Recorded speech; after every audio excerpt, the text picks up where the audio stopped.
Alors, chers amis, merci d'être au rendez-vous de cette émission Sans Frontières. Sans Frontières qui a repris de plus belle. Nous l'avions momentanément mis de côté, mais maintenant nous reprenons de très belle parce que maintenant l'actualité est tellement forte que nous devons reprendre l'émission Sans Frontières. Sans Frontières, comme son nom l'indique, c'est une émission qui n'a pas de frontières, sans frontières en matière. On parlera de tout.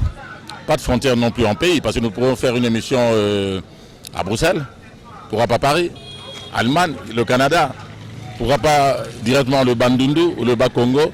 Et comme il se doit, à Kinshasa, nous allons vous faire découvrir certains endroits que vous entendez, vous aurez pu entendre parler, mais vous ne connaissez pas.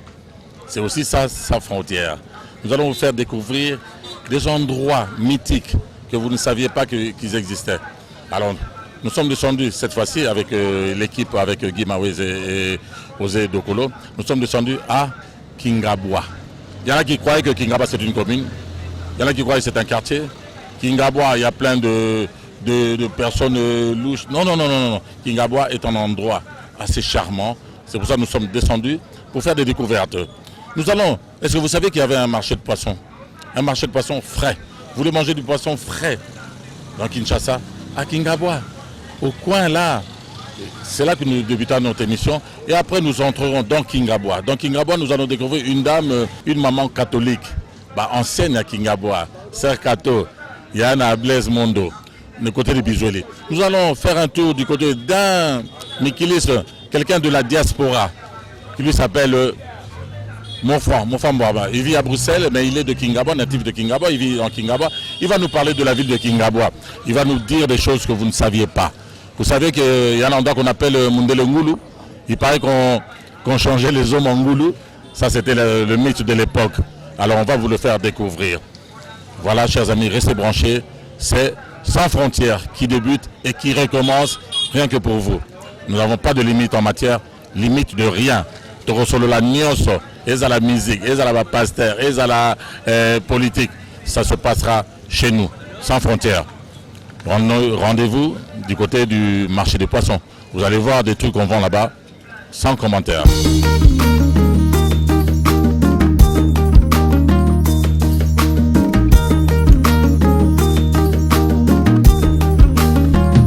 Sœur Kato, nakata émission na biso Sans Frontières, to côté nakata Kingabwa. To limpeto yeba tomoni déjà tenu ya ba catholique aux anango, to banda liboso na cadre ya aux mama catholique na moni. Ça maman catholique solo maman catholique. Ya kala na Kinshasa. Na ape mwana catholique, na tangilera catholique ya kala. Oui, bah sur na école nini parce que Nicolo talaga papaye donc ba catholique baza à l'honneur. Au banana école nini ya ba catholique pour awaza histoire ya bana Kingabwa et puis surtout papaya qui catholique. Au banana ba école nini. Atanga na Saint-Charles Luanga na Barumbu. L'école primaire Saint-Charles Luanga na Barumbu. Vous avez déjà combo Saint-Charles. Saint-Charles Luanga na Barumbu. Est-ce que comme un beau marché, premier na beau marché na tanga wana. L'école catholique na ego longwana ke na Saint-Paul. Paul wana ma etondi na fleuve kotiti na Saint-Charles. Batini biso na Saint-Paul. Fleuve Kota. Fleuve tonda ki to kotiti l'équipe walu to kotiti siko na balongo biso na Saint-Charles batini biso na Saint-Paul. Wana banini don na Monique oza mutu pena catholique ala wana banini na fleuve Kota iti na Saint-Charles Luanga. Wana to na 4e primaire na bandaki école catholique na 1958. Première année na 58. Et la commune na 4e primaire, aux la ba 4 ans après. 58 4 ans après na commune na Maïtondi. Donc na Saint-Paul, bâtiment na Saint-Paul. Toujours ba catholique. Toujours catholique na Saint-Paul, toujours catholique. D'ailleurs aussi sa 6e primaire, bâtiment na Saint-Pierre, na Kabambar et qui Sainte-Thérèse de Lisieux. C'est quoi comme lycée Kabambar. Ah, lycée Kabamba, wana ba fille wana ezaki Sainte-Thérèse de Lisieux. Lisieux, là biso ezalaki Sainte-Thérèse de Lisieux. Là biso totangaki wana premier c'est outi na likolo. Ezalaki Sainte-Thérèse de Lisieux. Sikoyo ekoma lycée Kabamba, ezalaka toujours kitoko kaka batangisaka mpe kitoko kaka ti lelo. Ba école ligne catholique ezalaki bane wana oyo eyebanaki bien. École catholique professionnelle ezalaki na Ngiringiri, oyo ekomi lycée Bosangani. Tokende mpe na Sacré-Cœur bafrancifaire tokende kuna na Gombe na Sacré-Cœur na Gombe. Sikoyo tozalaki kotambola mpe na ba Sainte Marie Goretti ya basi ya Kauka ya mibali ezalaki na Seraf et Komoraf. École ya bien ya bana mibali ezalaki na Saint-Jean Bosco. École ya bien ya bana mibali ezalaki ebele. Ezalaki ebele école ya bana mibali na biso basi oyo bakotangisa bien.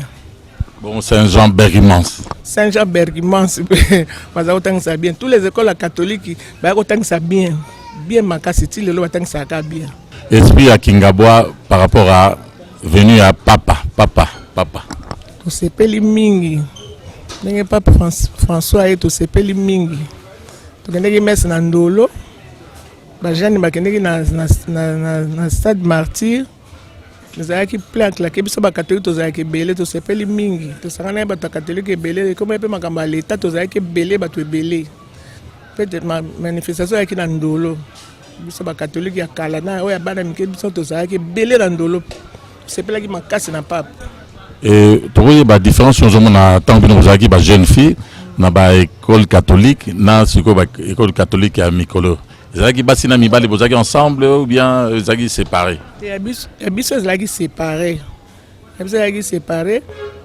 Nous to banana Saint-Charles des filles, Saint-Charles des garçons. Plein de monde ezalaki na kati ya munene entre biso na bango. Moi ça ko kati sa côté kuna te mona mobali pa ko kati sa côté ya bana basi te. Tozalaka otanga ba fille na ba fille.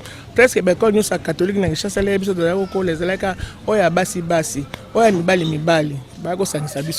Et différence Momonina venu à pape François, je crois que Boyamagi pape Jean-Paul II, différence n'est entre Baromi Balé. Il y a pape François Leki. Les Bambagi Jean-Paul II à Liboso. Zaki mingi ba maman, negi biso ko ba maman les Bambaki biso zaki non ba jeune. Zaki ba tour wana zaki mingi ba maman, zaki ba maman. Biso pe to ko pe ba maman de to kutani pe no biso sikoyo. O pe to moni en live to moni pe makamba bien sikoyo. Sans frontières ekiti nakata Kingabwa, un message pour na bato bazotala yo pour na Kingabwa. Asepeli bato na ya Kingabwa so ba moni ngande na lobi to sepeli na makambo ya pape nenga ye to sepeli makasi. Kingabwa pesa la bien, ça bien. Sepeli makasi le bomona ngaba osepela makasi po bomoni sans frontières ne ko tina Kingabwa makambo bemisa bata Kingabwa za pena rala ko bomoni sans frontières ba osepela. Babilenga Kingabwa batika mabe zaka mabe babilenga Kingabwa batika mabe po Kingabwa na biso kene sango mingi ya mabe. Mais za na batu nyonso te mais bo basala ka mabe ba yoka batika mabe.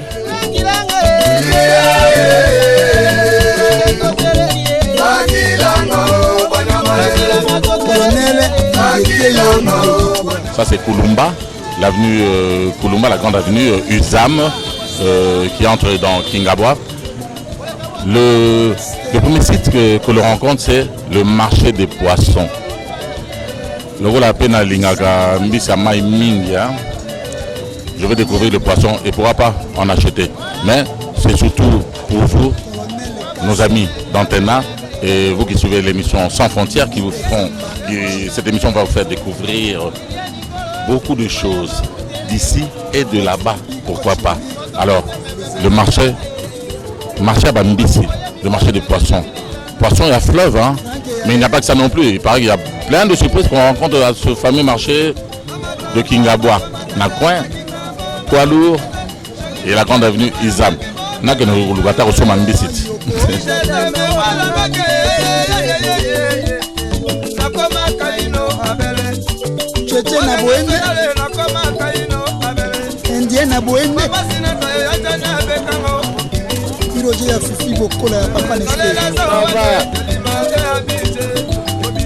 Chers téléspectateurs, vraiment, qui je rencontre au Titi Epela. Bien, très bien, ça va bien, un peu plus ou moins, pas plus que vous. Et vous aussi, ça va bien? Oui, bien, français de façon à Bon, gars, je mange avec mes français. Quand on a dit, on français, ma casse. Bon, comment on a coupé à 10 à motomètre en banza. Aïe, aïe. Maître à 10 à français, moko. Et on se consomme en français, non. Na coupé à 10, mais ça va. En tout cas, amis de Sans Frontières, on est frontières, tant que tu as un marché au pays, on tombe sur Epela. Il y a bien moi qui a boire sur Boye Baraté. Visiter, faire découvrir ce marché. On va vous faire découvrir ce marché. Bambi c'est ça né. Yo ok de ça mongala non? Ngala za mongala. Oyo za wenzela biso sika penato bangala bavanaka. Soko za mongala solo veut dire faut ya wana izame. Ah kinga boite très social. Mbisi za wana ebisi o sorte nyoso mbisi. Bon nga mbisi ko na ebika ngolo. Donc on a dit mais bambisi ba na ibna ngate bon. Biso nga muto océan biso bambisi ndenge muzuzu. Comme ça oui, début so. Bowayo. De mieux en mieux. Alors, chers amis de Sans Frontières, la frontière n'a pas de frontière. Tout découvrir un bisi. On va découvrir avec une guide Epela.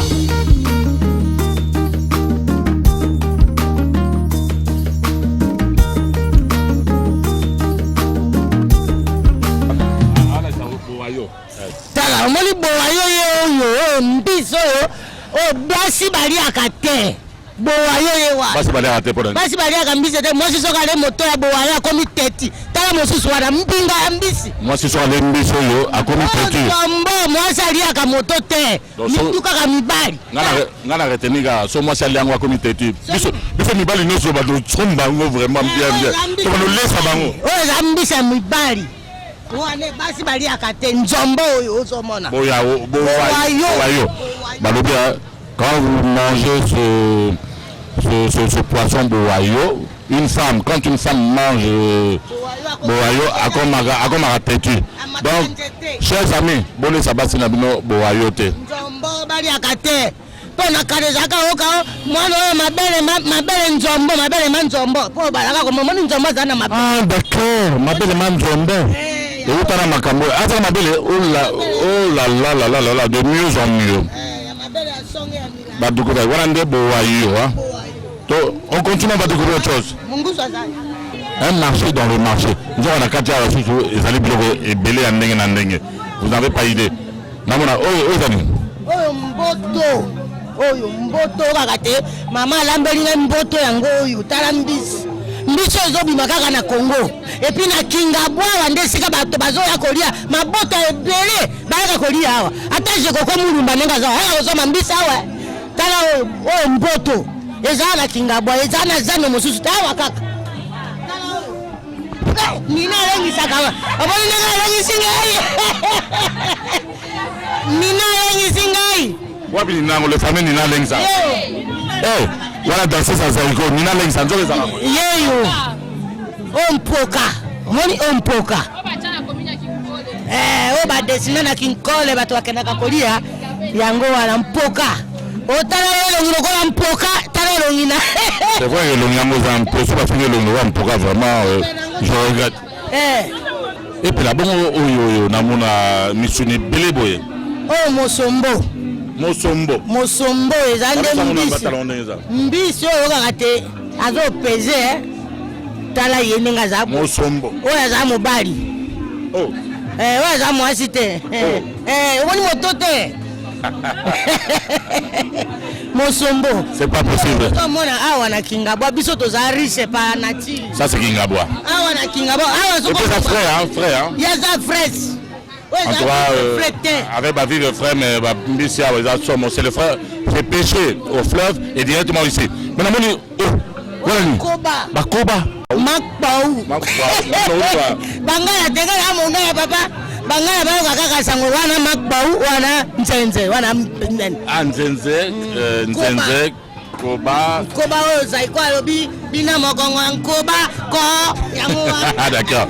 Ah oui, ce sont des escargots d'eau. Ah, je crois que ce sont des escargots d'eau. Eh ben dis donc. tozolia awa tozaka bien. Il y a même la viande fraîche, il y a des antilopes là-bas, je sais pas si on va dire, non. Et puis là, wana nini wana, namona mpugu, namona mapapu, namona mpugu, nama papu. On est chauve-souris. Mais c'est pas possible, il y a du tout ici. Il y a chauve-souris. C'est une chauve-souris. Non, c'est pas une chauve-souris. Ngembo, c'est un... Non, chauve-souris, Ngembo. Non, chers amis, c'est un rat volant. Ça existe. C'est un rat volant, c'est pas une chauve-souris. Et ça, un rat volant. À Bumbarada, bon arbre, mais c'est un rat, c'est pas une chauve-souris.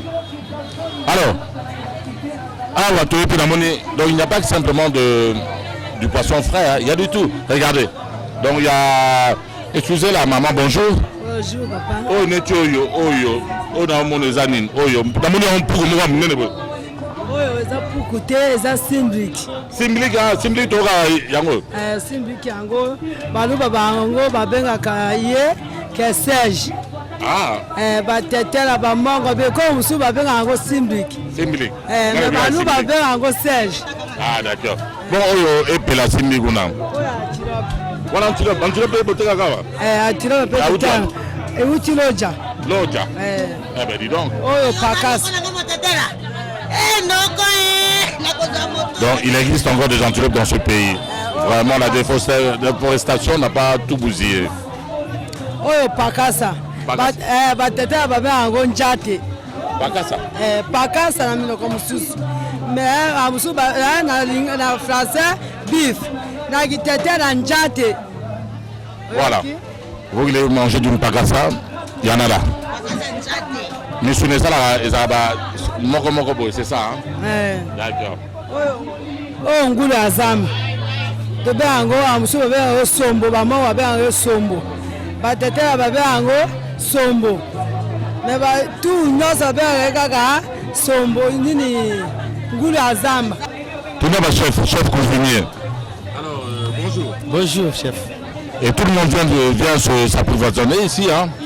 Ouais, chef Yawad. Naza chef ya Plein Tigé Gombe. Ah, Plein Tigé Gombe, c'est ici qui viennent faire des provisions. Où Soumani? Non, c'est ma qualité à Mbisi. Parce qu'à une place de Mbisi frais, Plein Tigé était à la poisson frais. Donc il battait sur le baquet, Plein Tigé était à la poisson congelée, à terre rendez frais. Et où tu as un à Kingaboua. Bon, évidemment, c'est la pub de la planète J, mais choisissez les Kingaboua. C'est le frais. Kingaboua, Kingaboua. Oh là là. Le frais. Sans frontières dans Kingaboua avec le poisson frais. Bolingoula frais. Venez à l'entrée de Kingaboua. Coin Isan, poids lourd, entrée Kulumba. Bon, vous avez quelques poissons, mais il y en a plusieurs qu'on ne vous a pas présentés. C'est à vous à venir découvrir, descendez et faites la découverte. Nous ne sommes que sans frontières et nous dépassons les frontières pour le faire découvrir. Merci maman Pela Namone Oso Mabilo Onayo. Merci beaucoup. Continuer. Ah, ça va continuer. Namonia, Mbiso Pessina Olia Maboke. Gima. Mais comment? Gima West. Ata monga pele ke kolia liboke pana po na komona série nono akozala pele pele. On sera bangambo na mimi ngambo. Liboke ya ngambo. Gima West, ose dokolo. Toke totala liboke to goûter. Dokolo pa kolia.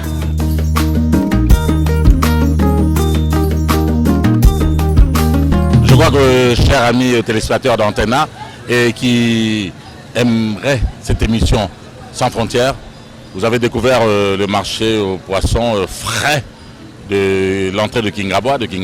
Et maintenant, nous allons découvrir Kingaboua, qu'on nous explique qu'est-ce que Kingaboua, ça a commencé comment est-ce que Kingaboua a été créé et quelles sont les limites de Kingaboua. Tokenet, Namatala Wewa, moto. Ah, moto là, Tokenet. Allez, et puis là, dans Kingaboua. Yelime ya kamweta kubanya memyo biju batoto na lemani yalise komwe nizo bolo sanga le grand baoba yalise komwe limbo na Canada. Yelime ya kamweta kubanu kemyo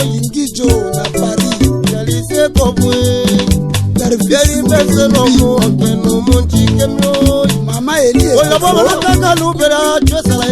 Mana Bana Ambassadeur Mafungu Cristiano Moko Yeka Jubila La Roche Francis Kalombo Solution. Et voilà, amis d'Antenne, amis de Sans Frontières, nous avons acheté nos poissons frais, nos semi-poissons frais. Et qu'est-ce qu'il nous reste à faire? Mais de les goûter quand même pour savoir si la fraîcheur de ces poissons qui sortent de Kingabwa, du fleuve, venant du marché. Nous avons acheté et nous sommes venus déposer à la personne qui prépare le meilleur poisson du côté de Kingabwa ici, c'est Elali, Kwanganga, la grande avenue.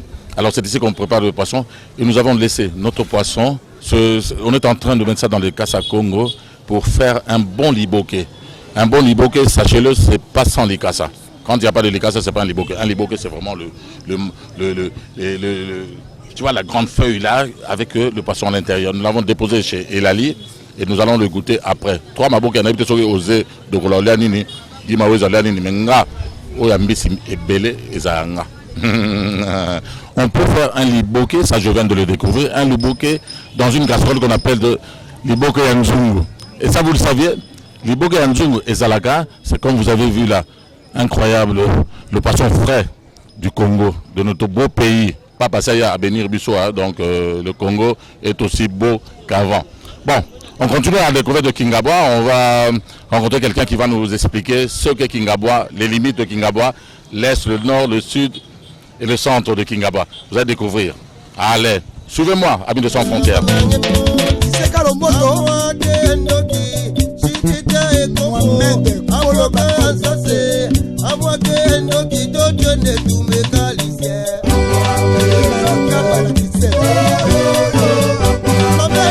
Bonjour, madame.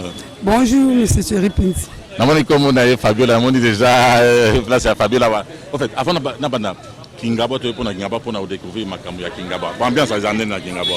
En tout cas, la Kingabwa, ambiance est vraiment très chaleureuse. Parce que tu vas pas Kingabwa. Oh, Kingabwa va éviter que les enfants mon côté. Non. En tout cas, Babi, faut pousser encore approcher. Si quand on place en haut pour y aller, Zalak. En tout cas, quand Kingabwa te paie mal, ce kimia. Il y a ma baisse à la raté, tu as la police kimia, mon bout, des autres donc quoi ici dans la Kingabwa. Tu as vraiment kimia la Kingabwa. Eh ben voilà, ça c'est Kingabwa. Vous voyez, alors, donc ambiance sera du matin, lundi, mardi, jeudi, comme ça, chaud. Surtout, il y a vraiment la staff Fabiola. Quand on a 8h, donc. Mini Congo. Ah, Mini Congo, et ben 5 ici, donc on a ah, d'accord. Donc ça dit tout le gars, monsieur Monfran, il y a un à Bruxelles, mais il y a un à Kingabwa, mais il y a un à Kingabwa, il paraît qu'il y a un côté. Il faut quitter la chef Fabiola. La Kingabwa, la place n'est pas la chef Fabiola. Toujours la chef Fabiola. On ne sera pas plus, tout ça la rebonne sans frontières, venez découvrir, vous découvrez Kinshasa partout et ailleurs grâce à l'émission Sans Frontières, même à côté qu'on a. Allez, merci Fabiola. On cherche Mofran Mwamba qui nous parlera de Kingabwa.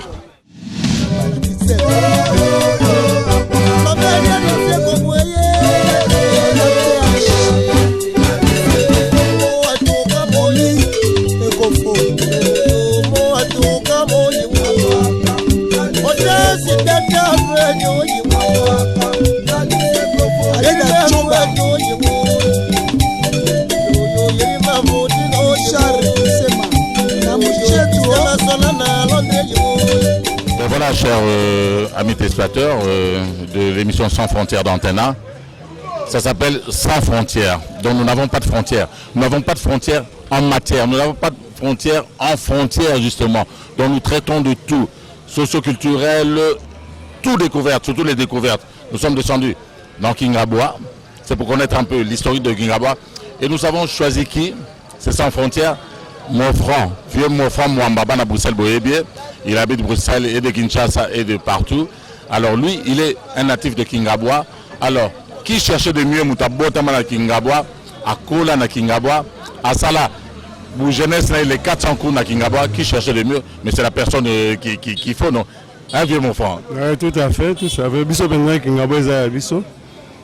Plus de 56 ans na Kingabwa. Ah, 56 ans na Kingabwa. Yo bena pour jeunesse non na Kingabwa. Donc oui, bien surtout. Nyonso.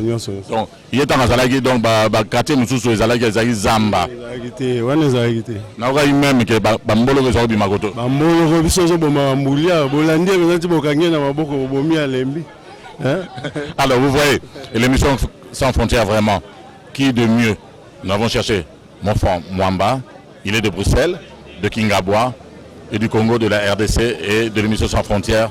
Il va nous expliquer qu'est-ce que Kingabwa, où commence, où finit Kingabwa, quels sont les natifs de Kingabwa, les vedettes de Kingabwa, les célébrités de Kingabwa. Comme ça, vous, chers téléspectateurs, vous allez découvrir Kingabwa dans cette émission Sans Frontières, qui n'a pas de frontières. Bientôt, nous voyons quelque part tout cela. Nous sommes là, mon frère Mwamba, parce que c'est l'émission Sans Frontières d'Antena. Donc, comme le nom l'indique, c'est Sans Frontières. Nous n'avons pas de frontières en matière, nous n'avons pas de frontières en lieu. Et s'il faut faire des émissions même au pôle Nord, nous pouvons y aller. Faire des émissions au Bandou, nous pouvons y aller. Faire des émissions au Canada, nous pouvons y aller. Donc, c'est Sans Frontières. Na Mboka et Sans Frontières non plus en matière. Nous traitons de tout. Alors, c'était pas simplement pour faire découvrir aux téléspectateurs un peu Kingabwa. Alors, on t'a choisi. Tu es un natif de Kingabwa. Tu habites Kingabwa. Tu es de l'extérieur aussi, de la diaspora. Et qui d'autre peut parler de son quartier natal que toi? Alors, viens mon frère. Au fait, quand ça Kingabwa, ils ont petit, Kingabwa, ils ont la commune. Ils ont la quartier, c'est bien ça? Oui, Kingabwa, ils ont la quartier, ils ont la communauté. Kingabwa, ils ont la quartier, ils ont la commune alimentaire en fait. Ah, donc moi, Kingabwa, ils ont alimentaire. Moi, Kingabwa, ils ont alimentaire. Donc, moi, Kingabwa, ils ont la Gombe. Mais moi, je vais après. Moi, Kingabwa, ils ont la Barumbu. Mais je vais après. D'accord. En fait, une grande partie à Kingabwa, quartier Kingabwa, ils ont la commune alimentaire. Mais une autre partie, ils ont la commune à Gombe. Par exemple, deuxième région navale, Libongo à Kingabwa, Libongo à Kingabwa, et il y a la commune à Gombe. Ah bon? Voilà. Baramoto. Baramoto, ils ont la commune à Gombe. Alors qu'il y a un Libongo à Kingabwa. Ah d'accord, mais normalement, c'est que Baramoto, ils ont la Gombe. Il y en a Gombe, mais dans le quartier Kingabwa. Le quartier Kingabwa. Ouais. Incroyable. Voilà. Et ça va essence quoi? CEP, quoi? CEP, ouais, CEP. Congo CEP. Ils appellent Kingabwa. Ah bon? Ouais, donc ils appellent Kingabwa. Donc quand la Kingabwa ils appellent Kingabwa pendant na mobimba nango. Donc il y a eu englobé. Donc to bandi na point à Manjil. Sur le aéroport, na point à Manjil. Et c'est la station d'épuration en régie des eaux salies. Oui. Na boulevard nan. Ah wana Kingabwa? Kingabwa, les bandits. Régie des eaux na point à Manjil. Oui. Kingabwa est bandu wana. Na point à Manjil. Donc na droite na sur le aéroport. Aux Aroyati, au côté Poilou, on est à Kingabwa.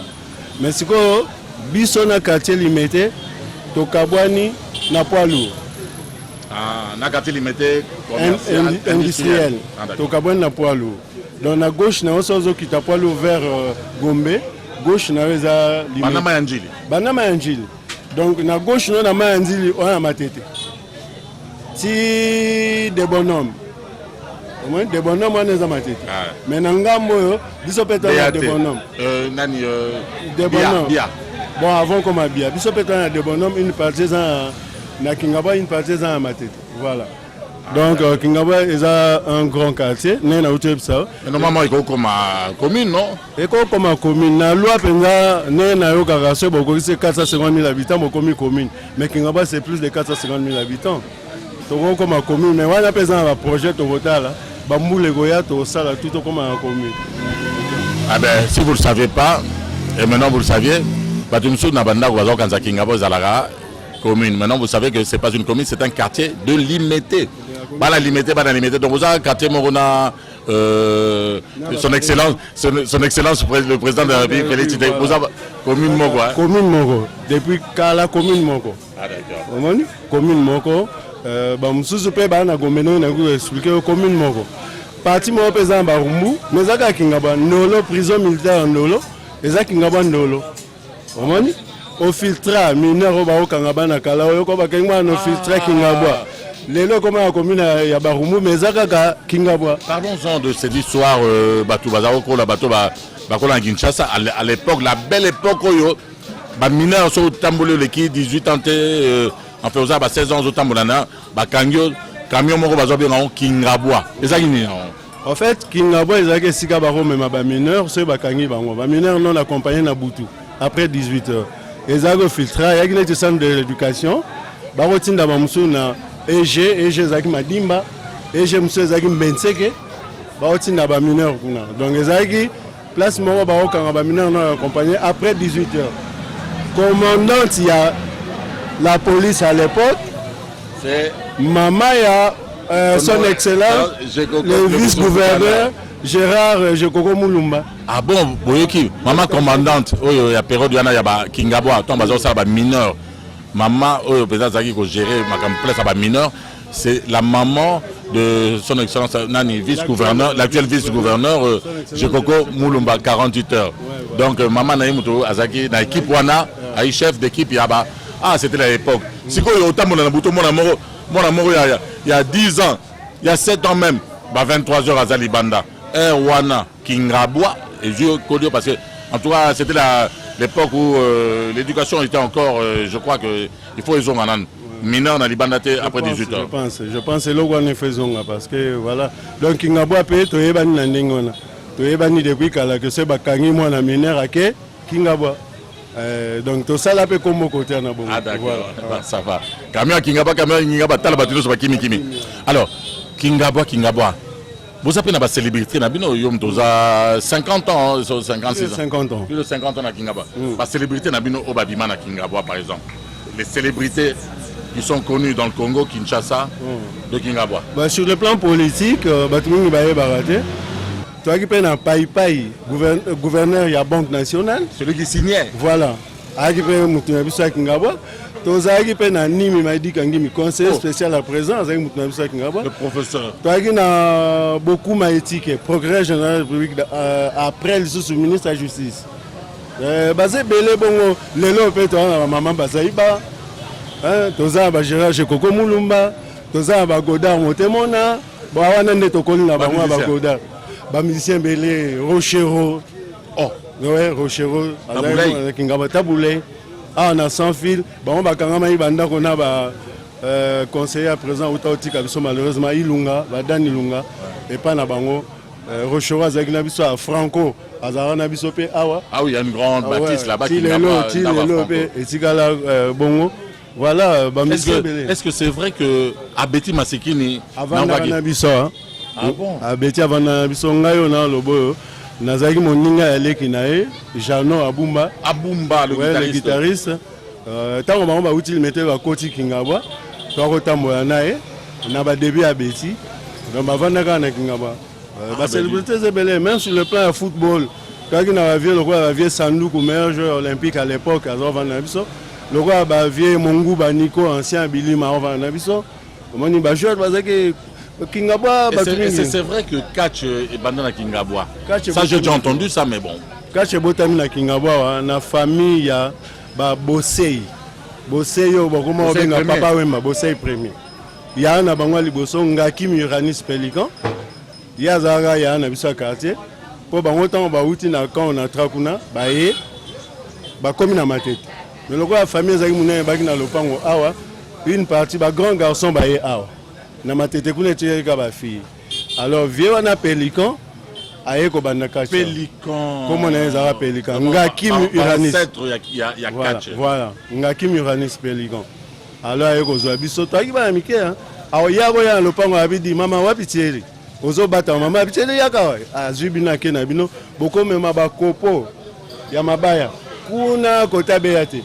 Boye na ngo botimwe libulu bobwaki na se botandi bash to bandi liti record romain to bandi wana. C'est comme ça que bana matete baleki no bazali na matete ntango bakomoya bamemi baninga na bango neti bedingwe baye siko awa kosala lutte awa après bapasse catch donc Kingabwa eza bamakambo ebele bato babosana. En tout cas bomoni bato ya Kingabwa donc baza ba célébrité ebele je crois que Malé Osomo bauta mpe Kingabwa bato commandant Motote Petit Logique Banga Danga azalaki na trio d'Asufa ya na ekuto yebi tozala ne kuna na Bruxelles avant en Anvers ya na ekas Mabele Lisi Gout Mabele Lisi na Grand Monde. Voilà. Voyons un peu divertissement na bana Kingabwa. Jérôme Moutingia. Ah, Marie-Claire Atunga.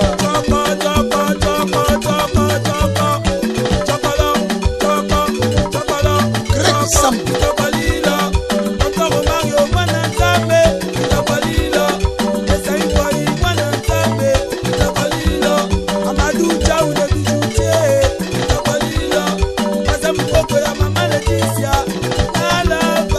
Le mystique. Ça Simon, Samilo Kumona Mamika Jongale, Mamaye, Président Police.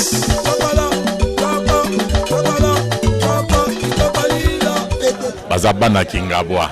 Alors, tout est un peu historique à Kingabwa. Non, vous voyez que Bantilo bazaobi makoto tango zai ba jeune nakata Kingabwa limite Kingabwa zani ba zambe zalai kuna côté ba Yaoundé tout ça c'était comment? Ouais, Kingabwa et bandina faut ba Kingabwa za quartier Kanluka. Ah, ezali boso Kanluka. Kingabwa za Kanluka bandakiawa. Kanluka 2 parce que tango à l'époque avant l'indépendance tango ba Congo Abako bakoti en conflit na Luka Luka ezaki parti à Bayaka avec Bateno Abako ezaki ya Bakasavubu ya bavie na ya bapinzi ya banani wana Bako sikoyo côté Bayaka ezaki l'unité congolaise yango babenga Luka en abrégé Luka l'unité congolaise kwango ya bandu kwango ya Bayaka alors bayaki na Bateno na mongeza neti ba Papa Kulumba oatika kumba baba lelo Kulumba voilà la grande avenue Otokota voilà. Papa Mafuta Gizola Delvo Albert Delvo Papa Mososo Nestor Papa Petit il pas un métier ouais groupe aba métier wana bayaka bango tango baye ko pesa bango bakaboli bayaka ba Congo bayaka batika na semba kuna ba pesi ba Congo batika na semba ba pesi bayaka Kanluka 1 si ma baye ko pesa bango Kanluka 2 yango donc ngaba le besoin de combo Kanluka 2 yango na moni ba baba nyonso ba papa bayaka bango vanda kuna na bakate na bango na makala na Selembao ba mema ba kombo wana eti ba au moins ba kingunzi ba lobo ba kulumba wana ba petit donc ba baba nyonso Kingabwa au kamote ba kombo pesa na makala na Selembao. Ah d'accord. Ceci explique cela. Vous voyez l'importance de l'émission Sans Frontières. Alors donc sur les Kanluka 2 c'est mais comme Kingabwa. Et comme Kingabwa, ezala Kingabwa comme mboka. Kanluka 2 za inetika lokola bayaka ba pesa bayaka. Mais à l'époque bayaka, je pense baka na traité na Puna. Puna ezaki parti moko ya Bangala. Ah d'accord. Ya Jean Bolikango. Alors tant bayaka baya ba bengi balie na bango Bangala. Donc ba premiers habitants ya Kingabwa eza bayaka d'abord. Après Bangala bayeko ya. C'est ainsi qu'au moins baba nyonso tu ya Kingabwa Bolikango. Voilà, baba nyonso tu ya Kingabwa eza ba kombo ya mboka ya Kingabwa akala dans ces vieilles limites quoi. Eza ba kombo ya mboka ya bayaka. Mais après au moins pas ba récompenser Puna en reconnaissance ba pesi baba la Bumba, ba pesi baba Bolikango, ba kombo ba pesaki na compte ya Puna. Alors kala tozaki kaka bayaka na Bangala. Bon on a ba lobo enfin na peut so benga banane bon balo ba benga banane ba nunu bo bango fait ba nunu bango ça peut belane bango baza pe Bangala bango ba Bangala bango pe ba ki na partie ya Puna ya Jean Bolikango. Ah d'accord.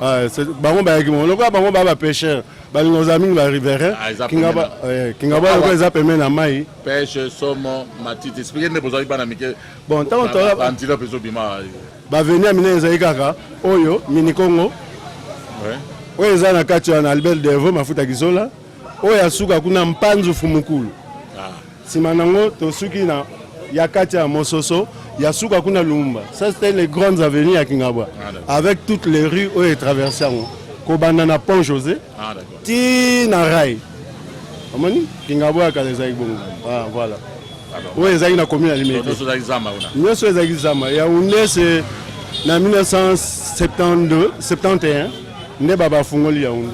D'ailleurs comment Yaoundé biso batopesa ngo une petite anecdote oui Yaoundé ezalaka tozalaka baninga moko Yaoundé eza une des villes dans Cameroun. Ya Cameroun voilà comme on est uta wapi tant bafungoli quartier biso étant jeune toluka ba terrain biso pesa biso quartier fungami eloko liboso wala tokata terrain biso football tokosa terrain na biso football na espace bafungoli sika kuna juste place ndako honorable son excellence Gérard Jekoko Mulumbezali tokosa terrain na biso ba papa to ba moni tokata matiti bakomi sikoyo kobenga biso tokatela bango matiti moyennant moi quelque chose na ne wana groupe na biso ba jeune nyonso tokola bamsu ba iba supporter de ring bamsu ya dragon bamsu avec les biso sikoyo avec les bien avec les bien avec les bapola contre Canon de Yaoundé 3-1 première participation avec la Coupe d'Afrique 71 a gagné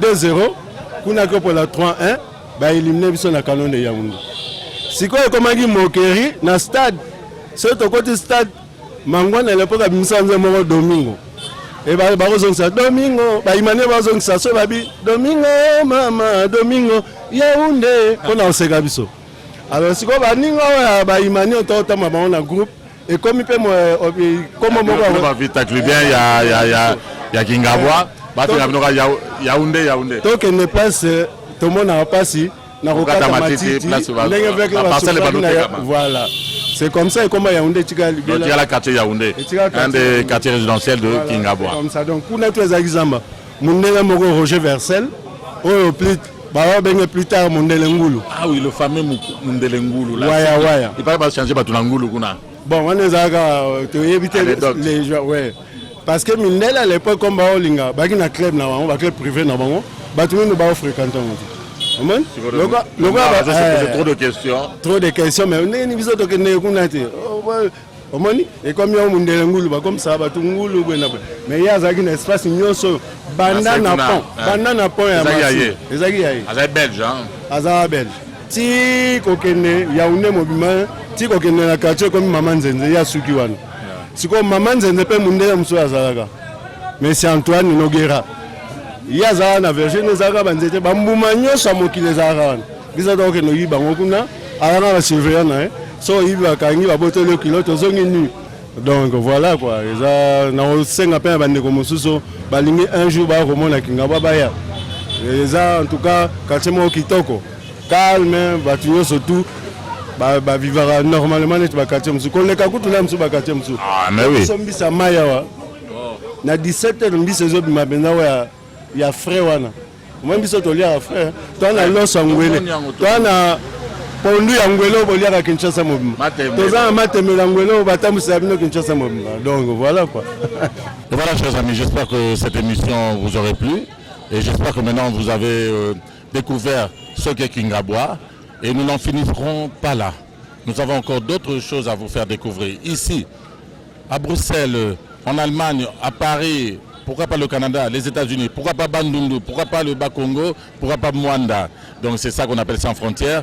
Et nous allons faire passer plein de personnes que vous avez cru qui n'existaient plus, mais qui sont encore là, et des découvertes. C'est ça l'émission Sans Frontières. Nous n'avons pas de frontières en matière, et nous n'avons pas de frontières par amour pour vous. Allez, à la prochaine.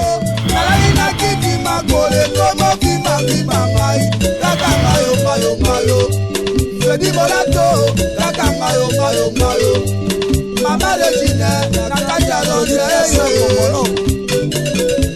sibio wetio akoma koma komolo